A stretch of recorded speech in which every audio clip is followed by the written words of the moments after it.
KSL features a different map pool than the ladder map pool. KSL alongside Pegasaur Monday, alongside Monday Night Weeklies, alongside our tournaments, Sparkling Tuna Cup, and Tenacious Turtle Tussle, we all feature a custom map pool that features TLMC maps instead of some of the ladder maps.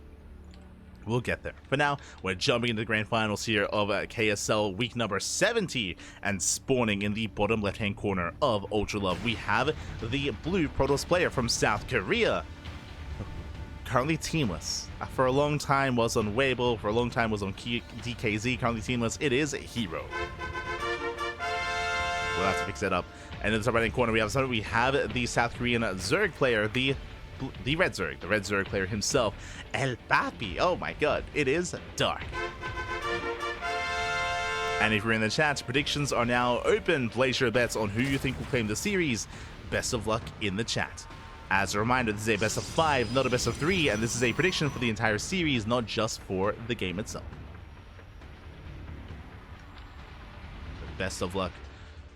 As we do go for our initial openers. So far, nothing crazy, nothing wild, nothing out of this world. There's no proxy hatch out of dark. I would imagine that at some point we will be seeing a proxy hatchery from our Zerg player in the series, but not in game 1. Not in game 1, just hatch first. Here we go.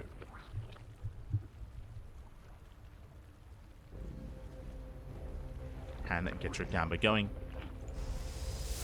Behind this, gate expand out of herO. Likewise, hatch, gas pool out of dark. So everything looking normal. If we ever see a deviation, we'll most likely scream out.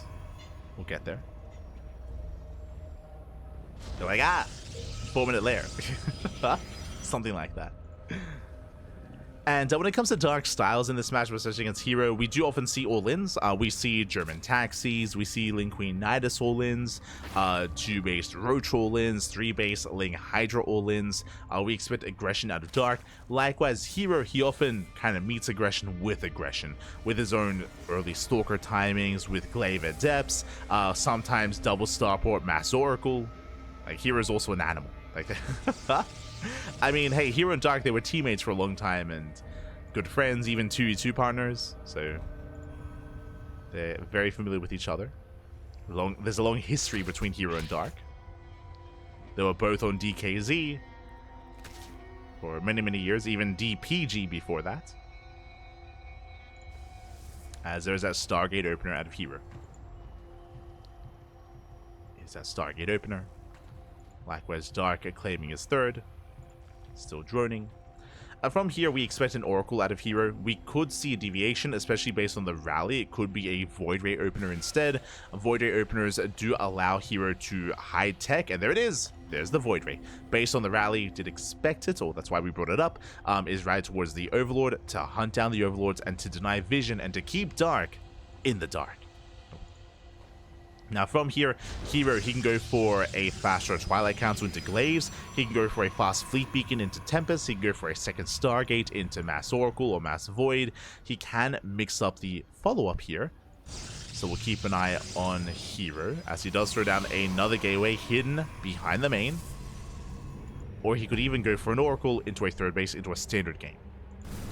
So herO can mix it up. Overlord goes down. And Dark is even supply blocked. Ooh, for a couple of seconds. At least until the hatchery finishes. My eyes are on herO. herO, he does throw down that third. And is hunting for another Overlord. He's moving out, he's searching. The last Dark, he pulls back the Overlords in time. Does save them, does zone away, and there it is. Early Twilight Council into an earlier Forge. Now, if this was any other player, I would assume this is +1 and charge. That would be my assumption, because this is just such an early timing for these tech structures. But it's herO, and herO, he actually does have a build where he does enjoy early Blink instead. He goes fast +1 Blink into an 8k 3-base all-in, so I'm leaning more towards that from herO. But we'll see. As herO, he likes his Blink Stalkers. But we'll keep an eye on that Twilight Council. Oracle dips in, gets 3 drone kills, does stasis 1 worker. Twilight Council is done, and we are waiting for that upgrade here, waiting for our gases, the herO. Oh, there it is. Charge and +1. Okay. I was saying earlier how if this was any other player, I would assume +1 in charge. And looks like here he's playing a little bit more standard. He's playing like every other player. And the reason why we brought this up is because it was an earlier upgrade timing or earlier tech timing compared to the third base. So this was thrown down earlier. So Nublink going into +1 in charge. But now he's going to be active and aggressive with the initial wave of adepts. So 7 apps that you poke out. This is a standard timing. They shade in towards the expansion. And they threaten the mineral line. They get 1 drone and only 1. From here they poke in, they poke out. Now this is going to be a very strong +1 in charge timing. The goal here is to catch Dark droning. If Dark doesn't make safety roaches, if Dark drones, and if he avoids his army production, then he's going to be in trouble. Oracles, they come into support. We have 26 more Lings in production. That's a lot of Lings. As they shade into the mineral line. Oh, drones are going to be going down. This is getting out of hand. This is getting out of hand. It's getting out of control. 8 drone kills. 9. Can we get 10? Can we get 11? Not quite, but 10 drones, that is good enough. And Dark, he is not making roaches. He is skipping roach production. He's going straight into hydras instead. And this is where I'm concerned. Because herO is gearing up for that push. He's gearing up for that timing. Lings, they attempt to counterattack, and they will scout. Yeah, big moment here. Big moment for Dark. He sees the charge lots. And he starts roach speed instantly. And he starts roach production. So very important scout here from Dark. And now he knows. Now he's aware. And now he won't be caught off guard. Okay. So he does pull together his queens. The 7 roaches about to pop out. More zealots have arrived, but again, the roaches looks like they're coming out just in time. Yeah, just barely in time here. Zealots, they charge in. Stasis, oh, doesn't quite go up. Queens are going down. This is still getting damage done, don't get me wrong. He gets 1, he gets 2, he gets 3. Yeah, 3 queens do fall. Can he get more than that, though? As the roach count is building up. And Dark, he should be able to hold on. Has a zealot count with bleeding out of zealots. Down to 3. Does take down almost every single queen, though. Gets every... Oh, my God. He resets the queen count. That's going to be 6 queens going down. Now the oracles, they can wreak havoc. Zealot reinforcements, they have arrived. And they hit the 3rd. But again, roaches, they're popping out in time. These are still rough trades, though, for Dark. Bleeding out a handful of roaches, but he will hold. Dark, he holds. He has roach speed, and now Dark can counterattack. And this is where hero's in trouble. Like, this army, like this +1 charge does not trade well against roaches. It's designed to catch Dark off guard, but because Dark saw it earlier, he was ready. He was ready, and here comes the counterattack, and hero's up against the wall. He's up against the wall here. No shield battery. No shield battery, only 1 cannon. Hero trying to hold on. Roaches start stepping forward. The Void Ray comes into play. True, the Void Ray. We forgot about that. The Void Ray will shut this down. So will the Immortal. And herO holds. Wow, herO, he holds on. He punishes the roaches. That was a big loss for Dark. That was how many? That was 14 roaches for 3 stalkers and 5 zealots. So very efficient fight here for herO. He shuts down the roach counterattack, and herO holds. As we settle into this, a big shout out to Pony Danza. Abigail, thank you so much. Thank you so much for resubscribing for 15 months, over a year of support. Abigail, thank you. Thank you so much for supporting. Thank you so much for resubscribing. Hope you enjoy the content. Hope you enjoy the casting. Hope you enjoy the StarCraft. Thank you. Thank you so much. Do appreciate it. Whew. As herO, he's in the driver's seat. herO, he was vulnerable. That is true. He was vulnerable after the Zealot timing did fail. The Zealot timing killed the queens, but was hoping to do some economic damage. Didn't do enough. Dark, he counterattacked, but herO, he was ready with the Immortals. He was ready with the Void Rays. herO holds, and now suddenly hero's in a better position. He has +2. He has +2 Immortals, Storm, Void Rays, +1 armor on the way, 4th base on the way. He has a comparable, if not greater, economy. Dark, he needs to recover. He needs to bounce back. How exactly? A couple of different ways. We could see some run-bys. We could see some run-bys, counterattacks, whether it's letting run-bys, roach counterattacks. There's potential here for Dark. Likewise, taking up into lurkers. Also has some value here. But as we talk about potentially Dark teching, Fleet Beacon. Fleet Beacon is on the way. herO, he is securing his 4th base, and he's like, you know what? I could move out with a Storm timing with Immortal. I could try to move out and kill Dark, or I could just chill. I could just put my feet up, get into a Fleet Beacon, get a second Stargate, and just go into Sky Toss. Like, why not? True. as Oracle does fall. Dark is not droning.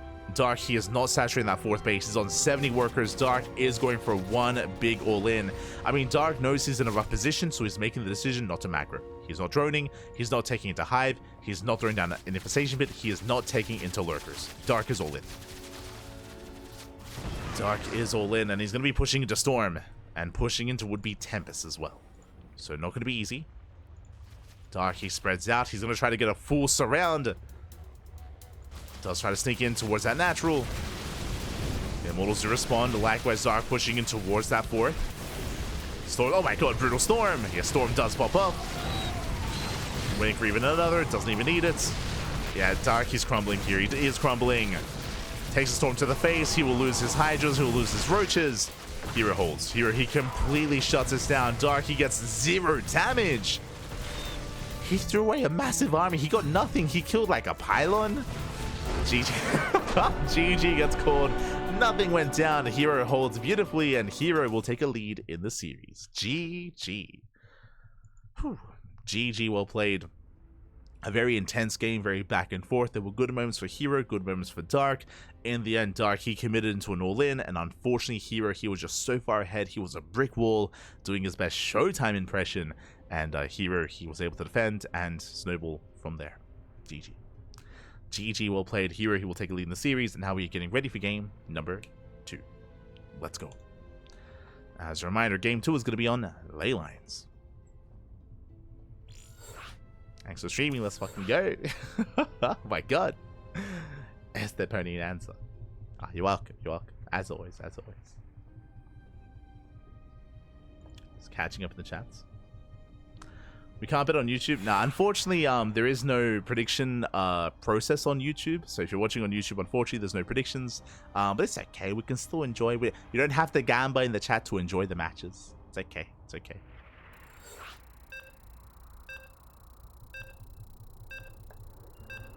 It's all good.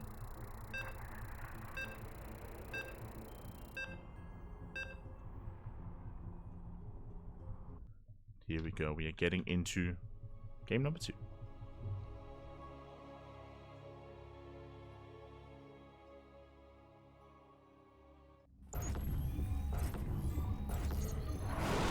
Getting into game 2 and spawning in the bottom left-hand corner of Ley Lines, we have the South Korean Protoss player. We have the blue Protoss, leading the series 1-0. It is herO.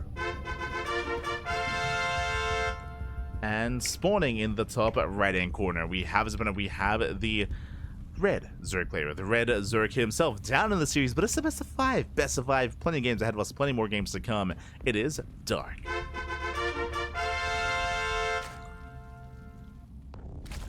We go. And it was herO kind of initiating a lot of the aggression last game. As a reminder, herO, who went for a Void Ray opener into a +1 charge timing, which was able to reset the Queen count, which did trigger a counterattack out of Dark, a counterattack that got no damage done. Remember, it was 14 or 15 Roaches for 3 Stalkers and a handful of Zealots. It was a crazy defense that herO pulled off initially, and from there, herO did take a lead, did take a big advantage. And Dark, of course, because he was behind, he did opt to go for you know, basically a 3-base all-in from there with Roach Hydra. Alas, we saw that herO, he had plenty of side defense. Not just that, but herO, he had the wherewithal to spread his army between his 3rd, natural, and 4th base. Like, his army was very well spread. He had storms at every location, and with that, herO, he was a brick wall. Was them out for a moment. But now we get into our next game.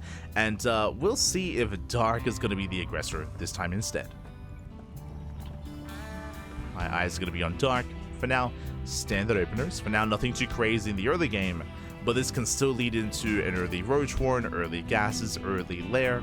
There's still early tech options here for Dark that he could go for against herO. Now, when it comes to herO's opener, I bring this up all the time and I still stand by it.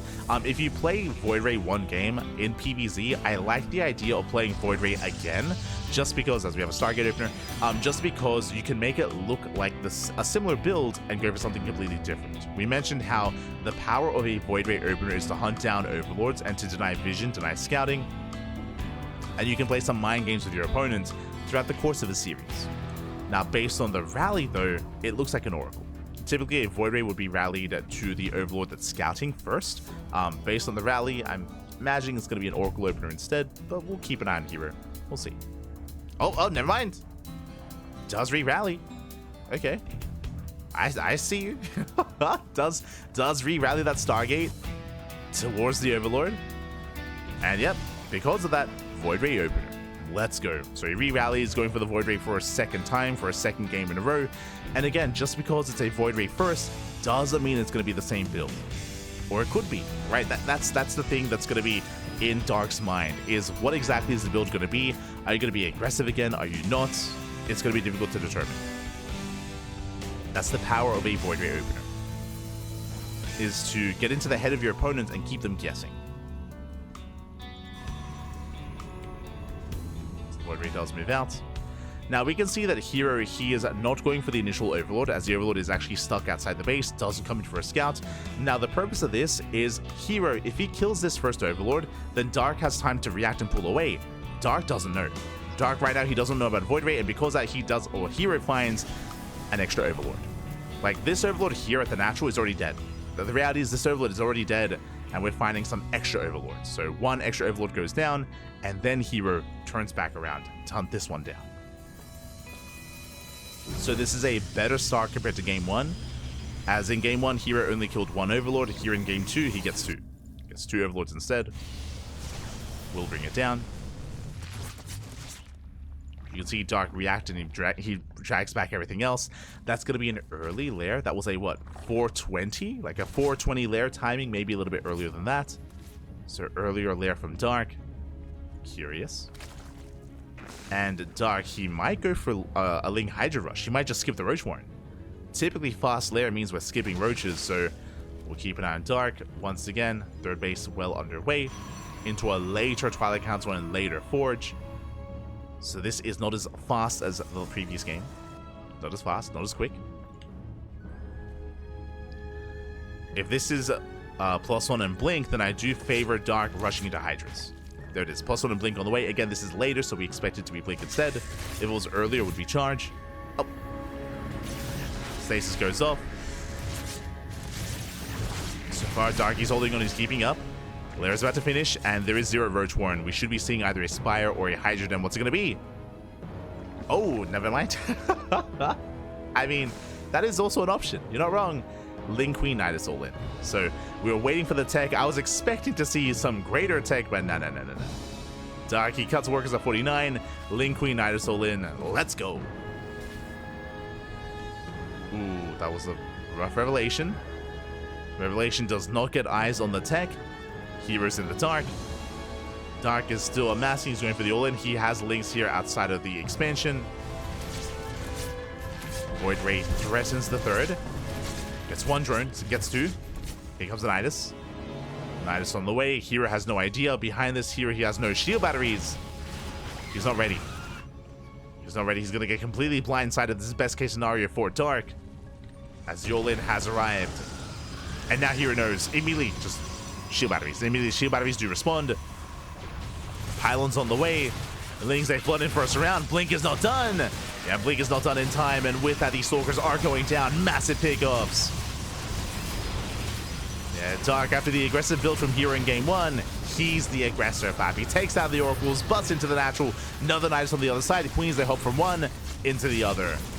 They just hop on over the wall. Blink is now complete for herO. Boys are being pulled. Lings, they're struggling to flood out. They are struggling.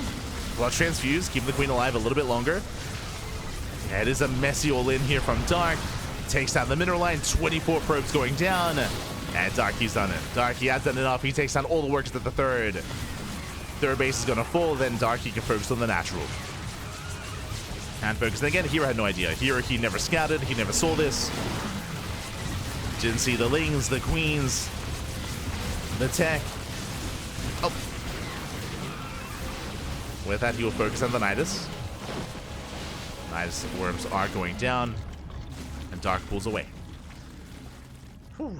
Okay, now as the dust settles, where exactly are we? Dark is droning. Dark is droning up. We have an infestation bit on the way as well. That can be for Hive Tech into Ultra. So that is going to be a viable option here for Dark. As he's droning, taking gases. herO's in a rough position. He's on 2 bases. He lost a 3rd. He lost so many Stalkers as well. And that was 8 Stalkers going down. So herO doesn't really have much to counterattack. The Oracle tells us that he does plan on pushing them. He's going to deal with this tumor and then move out. But as he moves out, Dark is ready to rush in. He checks for a 3rd. Checks once again. Heals off a Ling, and he confirms there is no 3rd expansion. There is no Nexus.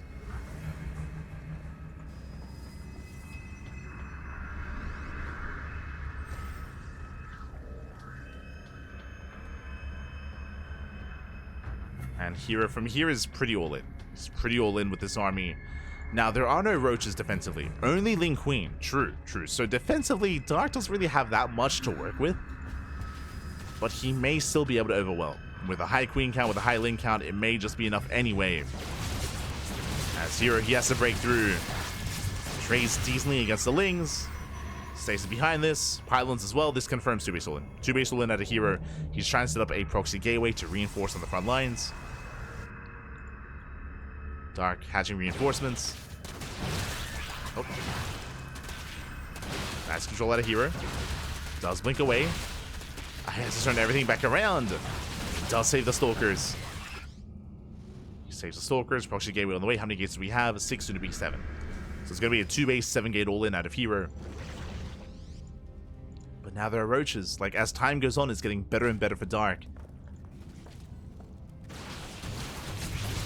This is the one chance, the one opportunity here that herO has. Is to kill Dark with this all-in. A nice force field. Val takes down the sentry. Sentry does fall. Lings, they try to engage. The force field is brutal, but does run out. Oh my god. Spars don't quite connect. herO trading very efficiently, taking down some of the Ravagers. And roaches and Ravagers are going down. Efficient trades here from herO. Dark has to be careful, comes in for the surround. Stasis goes off. As herO blinks away. Bleeding out more Stalkers. It bleeds out more. Oof. Takes the bot to the face. And again, if only herO had a 3-base economy behind this, then I could believe in this. I'm still trading well. Stasis is about to run out. Triggering another stasis. More roaches falling. Those are expensive losses for Dark. Those are expensive losses. Still pushing forward. Still moving in. Another Stalker goes down. He blinks in. He goes to the dive. The Queens are exposed. Boys are being pulled. Every Queen is going to go down. Massive pickles here for herO. And does he have enough? Oh, as he's being forced back. He's so close to breaking Dark. He's so close. Oh my god. But alas, there's just too many roaches. Too many roaches. Hold on. I mean, the Queens are falling down to 1 Queen. herO, he killed most of the army, but not everything. Trying to reinforce. Oh. Blinking forward. Dives on the Ravager. Dives on the Queen. Lings are wreaking havoc, though. Yeah, Lings are doing so much here. As we're down to, what, 5 Stalkers? It's so close. 5 Stalkers against Lings, 1 Ravager and 1 Queen.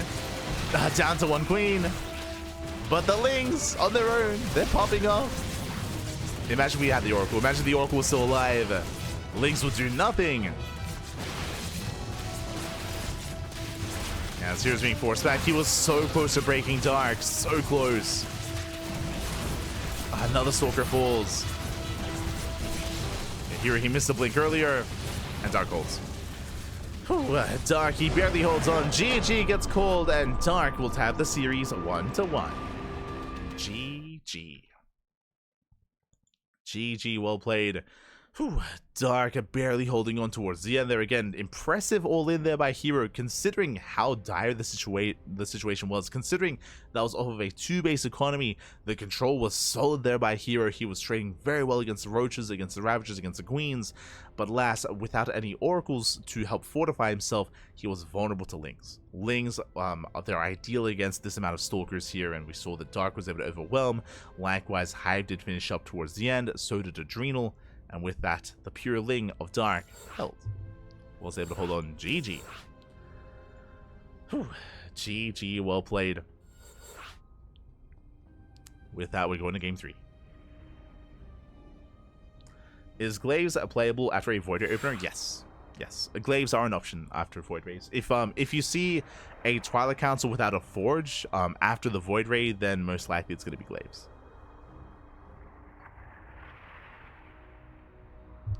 Last KSL, herO went Void Ray, Oracle into Glaives, Glaive versus Shin. Yeah, whether it's the last KSL, I mean, it's pretty common. Like, I'm pretty sure we've seen that in OSC. herO doesn't just do it. Max Pax does it as well. Max Pax, classic. It's not an uncommon build.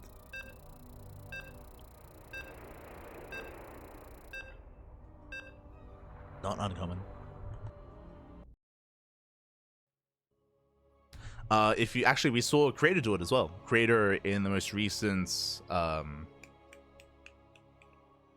Tussle or Sparkling Tunic Cup, but Creator also. Again, in general, most Koreans, or sorry, most Protoss players do sprinkle it in. But for now, we are going to be diving into our next game, and we are tied up 1-1. We're getting into game number 3 and spawning in the bottom left-hand corner of Starchild. We have the blue Protoss player from South Korea being forced into a tied series. We'll see if we can bring it back. It is herO. And spawning in the top right-hand corner, we have the South Korean Zerg player, the Red Zerg, tying up the series and bringing us to game 3. It is Dark.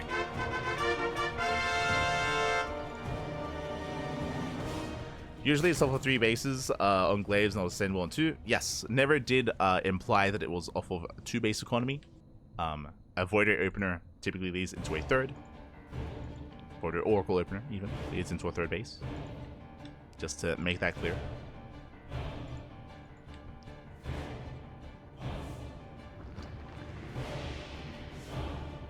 As Dark, we did mention this at the start of the series, we have yet to see a proxy hatchery yet until now. Here comes the hatch block. Again, we expected this at least once in the, oh god, as he is going to be denied. Here he checks immediately, does pull a second worker, and the hatch block is denied. So far, good moves out of herO. Dark back at home, hatchery into gas, into pool. Is forced to go for a much more standard follow-up. And the hatch block is denied. He's going for the gas. Oh, can he get it? Oh, barely not. Does not get the gas geyser. Nice hold position micro with that probe. As Dark, he wants something for this drone, but he will not get the gas. Gas is taken, and Dark is denied. Dark is going to be denied. And welcome one and all to Starchild. Starchild is one of our custom maps, or I say custom maps, one of the TLMC maps in the current tournament map pool. Alongside herO and Talisman, we have Starchild. Now, these maps are going to be updated. Of course, the TLMC 20 is currently ongoing. Voting has not yet opened, but the maps have been revealed. We did go over the maps during the podcast this week, so if you want to check them out, if you want to hear our thoughts, or at least our brief thoughts on the maps themselves, we did go over every single map in the podcast. It's why the podcast was like 4 hours long. It's crazy. That was a lot to talk about this week, though. There was a lot of news, a lot to talk about. TLMC was one of them, of course. And once the voting concludes, once we get our top finalists and our top finishers for TLMC, we'll most likely be updating this map pool to incorporate those TLMC maps. Until then, though, we do have Starchild, herO, and Talisman. Likewise, we have our hatch gas pool into a 3rd base, standard setup here by Dark. Likewise, Stargate opener out of herO. Now the question becomes, we have opened up Void Ray 2 games so far in this series. Do we go for a Void Ray again? Based on the rally, I'm not so certain here. We'll keep an eye on herO, Oracle. There we go. Oracle first here by herO instead. And again, this is a large map. Out of all the TLMC maps in the tournament map pool, Starchild is the biggest one. It's a very large map, known for macro, known for longer games. So here he's setting up for a longer game as well. We expect Oracle into a third base, triple Oracle into +1, Blink, Twilight Council, standard setup at a hero. If he deviates, we'll point it out. Likewise from Dark, last game we did see a lair opener, lair into Nidus. I do expect an early Evo chamber for like +1 into Ling Hydra, but we'll keep an eye on Dark. Like clearly Dark, he's willing to go all in, willing to be hyper aggressive. So we'll see if he takes any extra gases, if once again he does deny or if he does skip his Evo chambers. So far, first drone goes down, 2 drones even. Not bad. Gonna be two drone kills.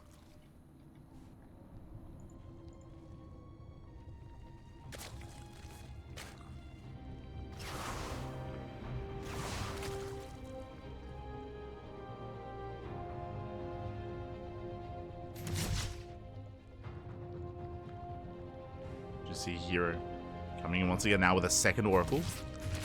Now he can one-shot drones, he can, and he will. It's 1, 2, 3, the Spore's not done, the Queens are out of position. Ooh, and this is getting out of hand. 6 workers go down and every Oracle escapes. Ay, ay, ay. A rough start there for Dark. Again, the Queens are otherwise distracted. Behind this Twilight Council Forge, once the expansion is almost done, this should be +1 and Blink. So +1 and Blink as a follow-up for herO is what we expect.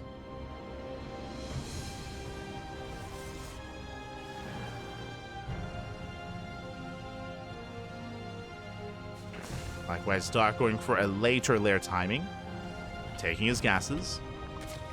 For the Evo chamber, this should be +1 melee into Ling Hydra.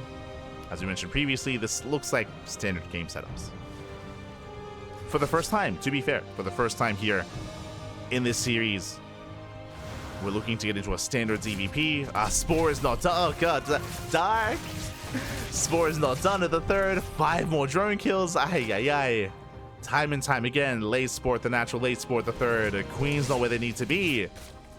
And herO, he takes down 10?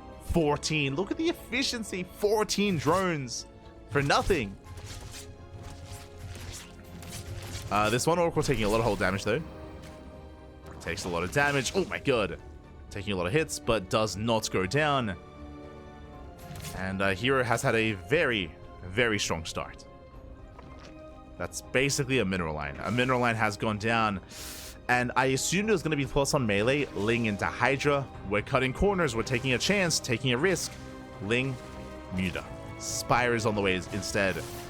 Now, I can get behind this just because Dark had a really rough start. There's a lot of pressure right now on Dark to do something crazy, and this is a bit of a Hail Mary play. If this goes unscouted, Mutas, they can overwhelm. They can wreak havoc. They can cripple the economy. They can pull the Protoss apart. Unscouted Mutas can be devastating. If he receives this, different story. So it is a big risk here from Dark, but a risk he has to take. I mean, it's Dark, but he's a risky boy. Likewise, because the Oracles are so low, now we have less dive potential to actually get in between the bases. And you can see Dark positioning himself to protect that Spire. Does position himself in between the Oracles and the tech. He is keeping up with these rotations. Lings, they move out. Here is pushing in. The Queens are exposed. Uh-oh. Queens are going to be targeted.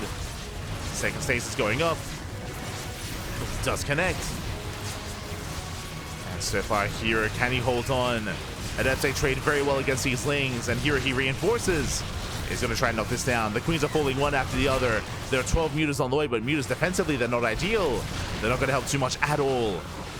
And before Dark can really embrace Muta tech, there it is. He's forced to reveal himself. He reveals his hand. Phoenix production has begun. Cannons being thrown down. Big response here by herO. He responds as quickly as possible. Now he knows. So now he knows what's happening. Warping in back at home. Likewise here, he rotates. He's trying to keep up. Dark coming in for the surround. He tries to. But here he's ready for this. He's in position. Punishes the main army. Trying to get a revelation off. Does get it. Does get the revelation. And now we have a second Stargate. We have a fleet beacon on the way going Mass Phoenix. And Dark is still making mutas. Oof, muta goes down. So I have Mass Muta on the way, +1 air attack. Dark, he is committed into pure muta Ling. And what here is missing here is Archons. Archons and Storm. So Temple Archives also on the way. Bit of a later check choice. And now hero keeping up with the Stalkers. Keeping up with his cannons. Dark is containing. Oh! Dark catching an Oracle. Nice pickup. Dark is still going Mass Muta. At this point, there's no turning back. And he's at least containing hero on 3 bases. True. Like hero, he has not expanded. He has not taken a 4th. Ooh, but he is punishing those mutas. Up! You can see the dance between them. Either one overextends. Oh my god, Jesus. Up! You can see Dark trying to juke out those Phoenixes. Trying to close that distance, but so far has been unable to. Quick reactions out of hero. Very quick reactions as he gets caught out. 1 Phoenix goes down, he gets 1, he gets 2. Very nicely done. And we do see Dark is going to be reinforcing with Corruptors. So you may be thinking, what are the Corruptors for? They do a great job tanking and zoning the Phoenixes away and protecting those mutas. But they do get into the mineral line. Drone's going to be going down. Phoenixes get the hell out of there. They pull away. But they barely don't see the Corruptor. Oh. Corruptors are building up. There we go, Corruptors are spotted. Now hero knows. Behind this, morphing in more Archons. But no Storm. Just Archons here. Dark is going for a counterattack. Comes back around. There's just 1 Archon with the main army. There's just the 1 Archon for now. More Phoenix is building up. Here he does push in. And Dark, he has to engage. It's not going to be pretty. Phoenixes, they kite back. Corruptors, they do a great job here just focusing down those Phoenixes. Phoenixes are zoned away, but what about the Stalkers? As there's barely enough Stalkers, they shut down the mutas. And here he does it. He breaks through. He shuts down the mutas. GG gets called. Hero, he will take a 2-1 lead in the series. Whew, GG.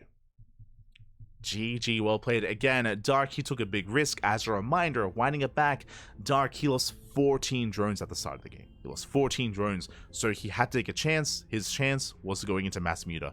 Unfortunately, he got scattered. His spire didn't get scattered, but the mutas were. Remember, as the mutas were popping out, here he was pushing towards the 4th base. He killed the 4th. Bear that in mind. He killed the 4th expansion. He reset the queen count, which does delay the production of Dark, and he scattered those mutas ahead of time. We saw a quick reaction going for Phoenix production, mass gateways, fleet beacon, second Stargate into Temple Archives. Here he responded well, and the mutas never touched the mineral line. They never got into any bases. They never crippled the economy. They never touched hero. GG. GG, well played. So strong reaction there by hero once he saw those mutas. And with that, we're getting into game number 4. And again, it's a different story if hero was more passive. If he was just building up back at home, he was getting a 4th expansion and taking up instead, then the mutas would have been unscouted and Dark would have gotten damage. He would have gone into the mineral lines, would have killed some probes, and would have seen a different kind of game state. But hero was aggressive. He was aggressive, he was assertive, he scattered with that aggression. GG.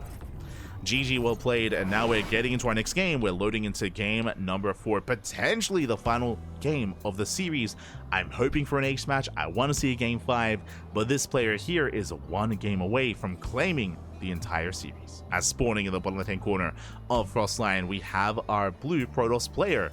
Blue Protoss leading the series 2-1 from South Korea. It is herO. And spawning in the top right-hand corner, we have his opponent. We have the red Zerg player from South Korea down in the series. The pressure is on, and we'll see if he can bounce back. It is Dark. Whew. Now, leading into Frostline, I do favor Dark. I mentioned this previously in Dark versus Cure, but it is very difficult for Protoss and Terran players to be defensive on this map. Now, hero isn't really a defensive player, but along those lines. You know, if herO were to be, if he was to try to be more defensive and get up to a 3 and 4 base economy and tech up as well, is a difficult thing to do. But it is herO we're talking about. And we even saw it in the last game. Starchild is a large macro map. Despite that, herO, he delayed his fort. He stayed on 3 bases for even longer to be aggressive, and with that, he was able to find a lot of success. So my eyes are going to be on herO for the most part. Eyes on herO to see how he does approach this map. As we have seen herO struggle and fail to defend on Frostline. I believe it was his series against Shin, where he did try to be more defensive, did try to hold on to his bases. I remember herO, he took a 4th base, he fully walled off with cannons and shield batteries at both the 3rd and the 4th, and Shin just overwhelmed. Shin, he just overwhelmed anyway.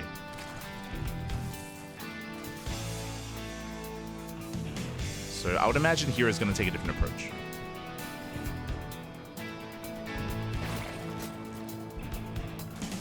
Oh my god, the Dark. I mean, I guess worth it, I guess, yeah. Kills the pro. Jesus. It's a big reaction there. I mean, Dark, he does kill the worker. Mate, he had enough, mate. That one drone was getting tased to death. It's like, get the hell out of here. Kills the worker. Back at home, Stargate opener out of herO. And on a map like Frostline, I think we do expect an Oracle-based opener here, but we'll keep an eye on him.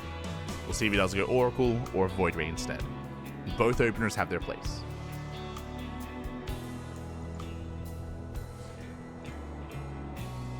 Both have their place.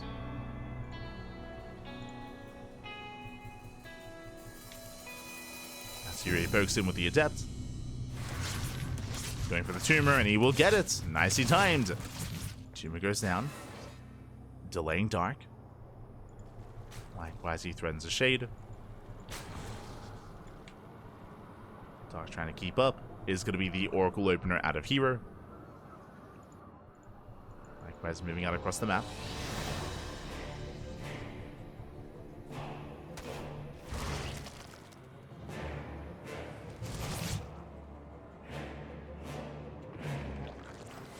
And we'll see if there's any major deviations. From here, he should just expand, get a 3rd base, and build up towards the mid game.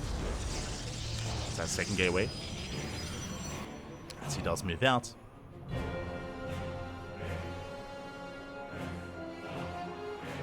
And I don't see Dark going mutas again in this series, especially after what just happened on Starchild. I feel like we're going to calm things down a little bit. If you recall, last game I was getting excited. I was like, yo, this looks like Ling into Hydra. This looks like a standard game in a Dark. No. we haven't gotten Ling Hydra yet out of Dark. It hasn't happened. Not yet in this series. As here he's came to the production. Does take down 1, does take down 2 of the eggs. Nicely done. And herO will finally expand. Getting his 3rd. Does lay his 3rd base, shading into the main. Oracle takes a lot of hits.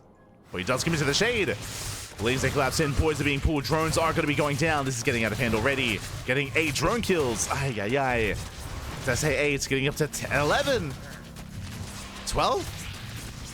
Barely not, but 11 workers go down, and for once, 4 adepts. So a very nice trade here from herO. Now, herO, he did delay his expansion for this. This is true. He delayed his Nexus. Likewise, he rallies in with the Oracles, a little bit careless, takes a lot of damage.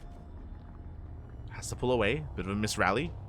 Likewise, Dark, he goes for a counterattack. He wants that expansion. Gets us around. Gets all the adepts. And he gets maybe 1. Oh god, barely not. Doesn't get any adepts. Slips into the main. Distracting herO. And behind this we have a Forge and a Twilight counter to +1 and Blink. Looks like a standard follow-up here out of herO. Shading across once again with 5 adepts. Ooh, herO. We went up to... Okay, we lost an Oracle. Okay. I was like, he went up to 4 Oracles, did lose 1. And Dark, he's mass expanding. He's taking the 4th base, taking the 5th base as well. Dark, he's trying to recover. Lair is finishing up. And what do we go for? Do we go for another Spire or do we go for Hydras? Has more drones are going down. Ling's out of position. 4 more drone kills.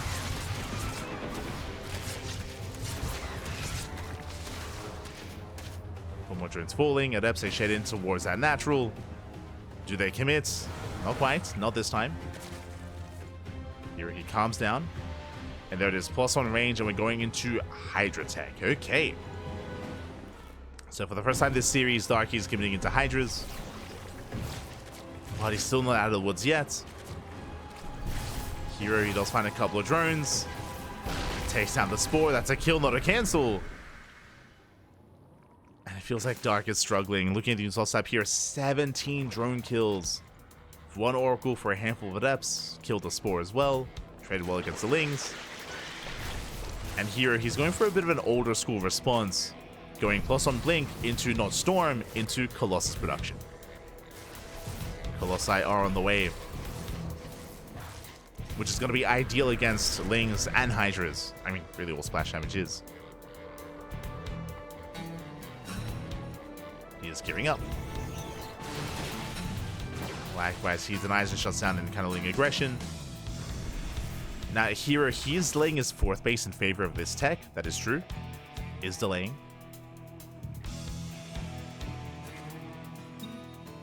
We spoke about how difficult it is for a Protoss to defend a 4th base on Frostline. So just don't take a 4th. True. Just don't expand. And Dark, he's looking for the expansion. He's checking. Sees that there is no 4th. Creep is being denied. Colossus production has begun.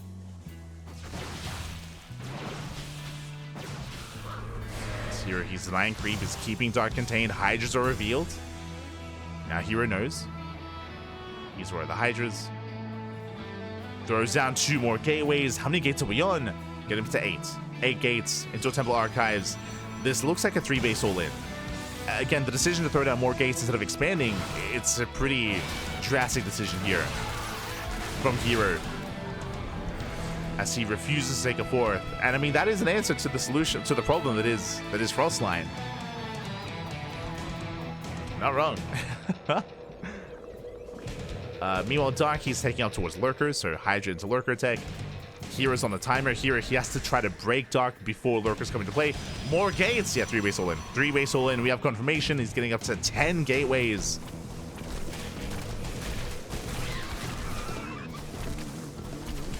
After losing his 4th base time and time again on Frostline, he's like, never again. He's like, never again. Who needs a 4th? Not herO. Not on Frostline. He's getting up to 12 gates, by the way, so it's going to be a 3-base, 12-gate all-in with a couple of Colossus, with a couple of Archons, and no Storm, but with plenty of splash damage. And again, the goal is to break Dark before Lurkers. And again, the soup does lie. herO has a very efficient composition.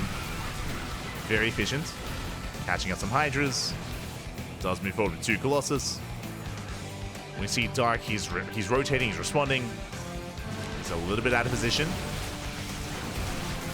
And he's trying to come in for the surround. Lings get caught out by the stasis. Colossus, they just mow through those Lings. Once again, we attempt on the surround. Decent concave here with the Hydras. Dark, he's holding. Yeah, Dark is holding on. The Archon is isolated. The Archon should go down. Never mind. Meets up with the main army once again, catching out the Queens. Queens are falling one after the other. Hydras are running out. Miss rally here from herO. Loses 1 for Immortal. Massive pickup, but herO, he breaks through. He breaks through the defensive line. We had Zealots here towards the top side as well, and herO, he overwhelms. He will take the series 3-2. GG. Whew. GG, well played. A crazy 3-base all-in out of herO.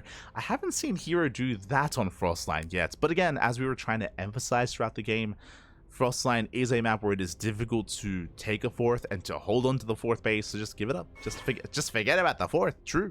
Just forget about it. Commit into a 12-gate 3-base all-in.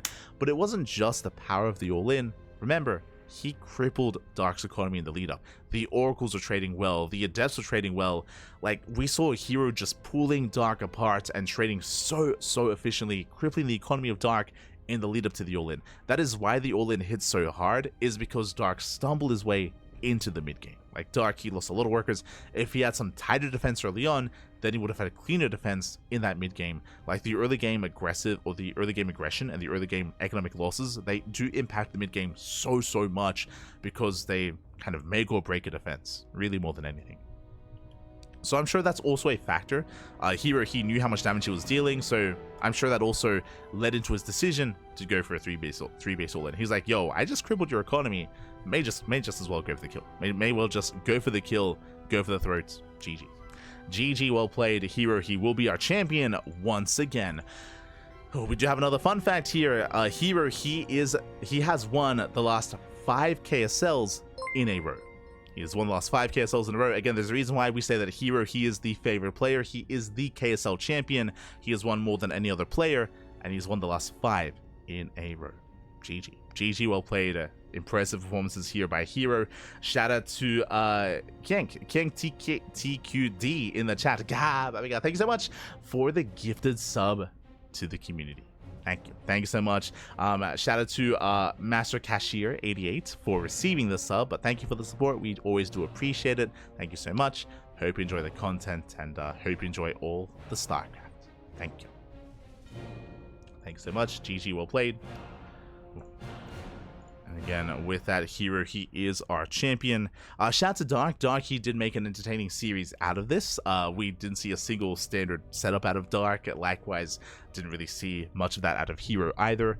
We saw like attempted standard play, I guess, on Starchild. Kind of. Still aggressive nonetheless out of herO, which is what we want, which is what we expect, which is what we are here for. Aggression between herO and Dark. And with that, if you enjoyed the KSL, if you want some more Korean StarCraft League, !KSL in the chat, and you will get a link to the Patreon of the Korean StarCraft League. That is where you can help support the KSL. The KSL is funded by the community for the community, so you can help support it yourself. Currently, the KSL is a bi-weekly. If the KSL gets enough support, we can turn that into a weekly tournament instead. So you can support it there. Isn't not being standard kind of standard for Dark? This is a paradox. It is. Oh my god. Who is Duddles in the chat? What is happening? Who is this? Oh my god. But it's been a while. It's been a while, Poppy. Oh my god. Good to see you. Good to see you, Duddles. Good to see you. It's been a very long time. Very long time. Hope you're doing well. Hope you're doing well. For those who do not know, Duddles, he is a pillar of the StarCraft community. StarCraft would not be where it is without Duddles. And if you're curious, if you don't know who he is, ask yourself, who is Duddles? And that's all you need to know. Oh my god. Esther Duddles. But yeah, CG will play. Shout out to herO. Our next broadcast on the channel is going to be later on tonight. God. It's going to be later on tonight here as we switch our scenes over and catch up on our schedule. Bam. Here we go. We have our weekly schedule here. So up next, we just covered the KSL, and as you can see on Saturday, later on tonight, we have the SEL. We have the StarCraft Evolution League. If you're curious, what is the StarCraft Evolution League? That is a it is a monthly tournament that features the mod StarCraft Evolution. And StarCraft Evolution is a mod that kind of brings together SE2 and Brood War. It's not like Starbow. If you remember Starbow back in the day, Starbow was like a hybrid. Starbow was like a hybrid, like amalgamation of Brood War and SE2. StarCraft Evolution instead separates them. It's SE2 versus Brood War, and it's a lot of fun. Honestly, it's really refreshing. It's really refreshing. It's a lot of fun. I always enjoy the SEL casts. Also, shout out to the team behind SEL because they are constantly updating. They're patching the game, they're balancing the game, and they're also adding new assets and new maps to the game on a regular basis as well. So it's really cool to see the support behind SEL and the community behind it, and it's always a lot of good fun. If you can't watch it live, I know it can be a rough time depending on where you are in the world, especially in the Americas. No, it's not the best time slots at 9 p.m. KST. But if you want to tune in to the VODs, check out the VODs. Check out the VODs on YouTube. Plenty of VODs. There's playlists of StarCraft Evolution. We've casted a lot of it on the channel. And again, it's always a lot of good fun. Always a lot of good fun. So do check it out there. Otherwise, on Sunday, we're going to be casting the FSL. That is the Family Star League. There is a Pros versus Joes show match between Serral and a bunch of amateur players. Basically, Serral up against a sea of diamond players, 2v1s and 3v1s. Going to be a lot of fun and casting some Serral action on Sunday, and we have Sparkling Tunic Cup on Sunday evening as well. So our weekend is jam-packed as usual. I do apologize for not casting OSC last night. You can see that Friday is missing a broadcast. Last night we weren't able to cover OSC. I was just very, very fatigued after casting Amantes, and also Pigsty Festival was going on, so I didn't want to go over Pigsty Festival. Didn't want to clash, didn't want to force people to pick and choose between the casts. So we're going to be holding off on OSC until Monday. So we're going to be coming back on Monday instead. They say StarCraft is dead. Who says that? Who says that? Plenty of content, plenty of StarCraft on the horizon here. So do consider following. If you enjoyed the content, if you enjoy the casting, if you enjoy the StarCraft, then do consider following us. Exclamation mark socials in the chat, and you'll get a link to our Twitter, Facebook, Instagram, Blue Sky, Mastodon. We have a TikTok, we have a YouTube, we have a Discord, we have all things CranKy Ducklings. You can check us out there. Otherwise, thanks for watching. Again, check out our VODs on YouTube. We upload VODs on a daily basis. Plenty of VOD content on YouTube. Otherwise, we'll see you either later tonight for SCL or tomorrow for FSL. How can StarCraft be dead when light is literally shining on it right now? True. True. Oh my god. Sometimes I wish that there wasn't as much StarCraft to cast. Like, we cast StarCraft like twice a day, almost on a daily basis. If I really wanted to, I could cast twice a day every single day. There's just so much StarCraft going on right now.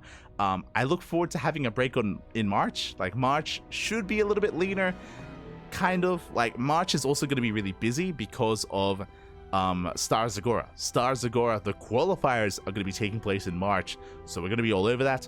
Also, an announcement. Quick announcement here.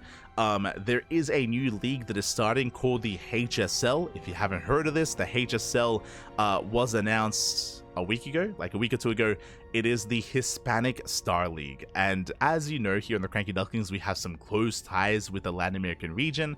That's where we started. The first big event that we casted was Copa America back in 2019, so a lot of Latin American coverage here on the channel. Papi, of course, all the Latin American coverage. So the Hispanic Star League is beginning in March as well, and that is going to be basically, imagine GSL but for the Hispanic region.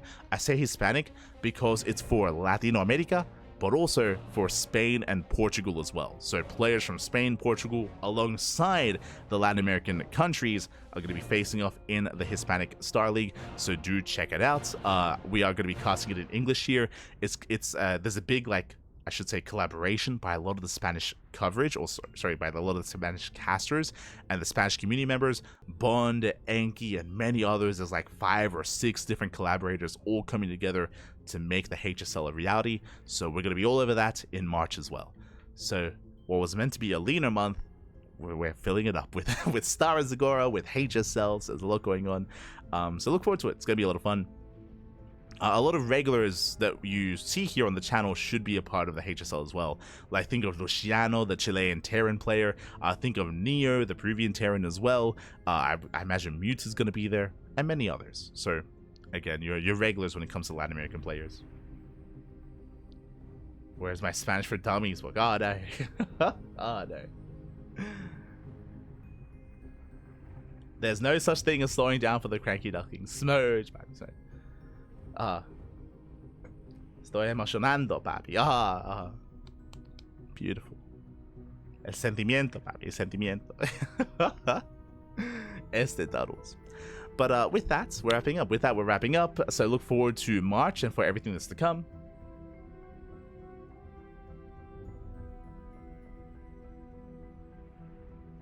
Cast in Spanish. Well, that makes sense for you to cast in English, papi. Sí, in English.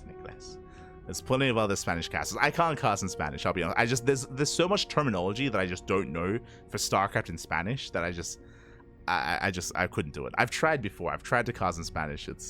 There's too much thinking. Like, I stole myself and I have to think about, like, the words to use. It doesn't come naturally to me. It doesn't come naturally. But there's some great Spanish casters out there. Great Spanish casters. Otherwise, thanks for watching. Thanks for support. ¿Quién es Dados? ¿Quién es, papi? No sé. No. It's a pillar of StarCraft. But otherwise, with that, we're wrapping up. So we'll see you guys either later tonight or tomorrow I mean, even if we don't, I'm sure we'll see you at some point. Again, we have plenty of content, plenty of coverage. I'm sure we'll see you at some point in the coming weeks with some more StarCraft action. Again, check out our YouTube. Otherwise, we'll catch you guys next time. Stick around. We're going to be giving another StarCraft streamer a raid. We'll find someone to send everyone over to. So do give them some love. Do give them some support. I do see that Sal is still playing Legacy of the Void campaign. There is, I think Nina is playing some StarCraft. Maybe some others here. Who do I see? I see Practice X, Florencia, Cosmic. We'll find someone. We'll find someone, so give them a chance, give them some love, give them some support. Otherwise, we'll see you guys next time. Until then, hasta luego. Ciao, papi, ciao. Hasta luego.